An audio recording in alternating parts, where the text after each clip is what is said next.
Mesdames, Messieurs, merci beaucoup d'être venus. C'est un véritable plaisir de vous accueillir aujourd'hui. C'est avec son congrès de néphrologie de l'océan Indien que l'ORAR a entamé le 19 juin 3 journées d'échange et d'information sur les maladies rénales. Cette première journée pour les professionnels de santé.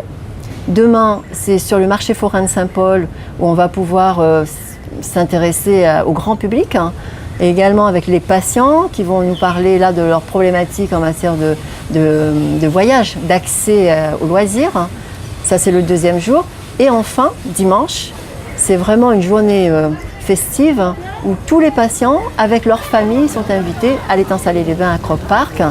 C'est un événement qu'on fait pour la 4e année consécutive et qui nous permet de réunir entre 1500 et 1700 personnes. Ces 3 journées, déclinées sous des formes très différentes les unes des autres, étaient placées sous un slogan commun. Nos reins, parlons-en.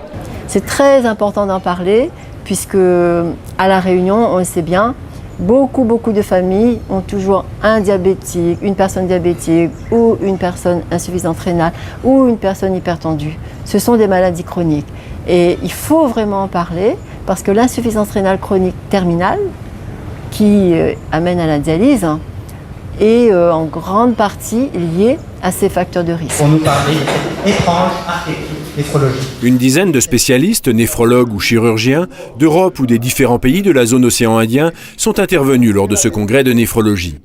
Parmi eux, le professeur Peneșcu, qui s'intéresse en Roumanie à une néphropathie endémique assez mystérieuse. Est-ce qu'on peut penser que finalement les 2 ou 3... Le professeur d'Urbach de l'hôpital du Kremlin-Bicêtre est venu quant à lui faire un plaidoyer en faveur de la greffe de rein à partir de donneurs vivants. Une technique en plein essor qu'il a aussi présentée aux journalistes présents à la conférence de presse. Un check-up complet pour s'assurer qu'il n'y ait pas de facteur de risque particulier.